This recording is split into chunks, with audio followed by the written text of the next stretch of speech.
السلام عليكم ورحمة الله وبركاته. تحياتي لكم يا شباب. طبعا قبل ما تشاهد الفيديو لايك والصلاة على النبي وتعليق. طبعا شاهدوا الفيديو الذي حرق الهيبر في صنعاء، في شارع شملان. طبعا شاهدوه، ارجع لكم في الكلام.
طبعا شاهدتم، اقسم بالله اني اقتهرت ازيد من صاحب الهيبر هذا.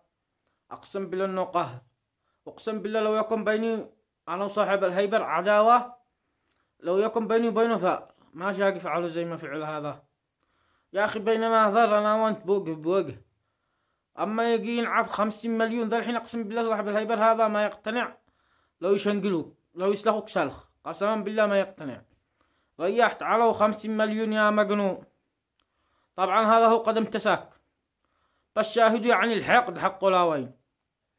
راح يحرق الهيبر وبعدين يعني حاجة واحدة، إن كانوا العمال لا عامل، لا للي فوق الكاميرات، لا المحاسبين، لا ولا واحد ابصروه. ما بصروا له قال هيبر يحرق. لا حول ولا قوة إلا بالله. تحياتي لكم.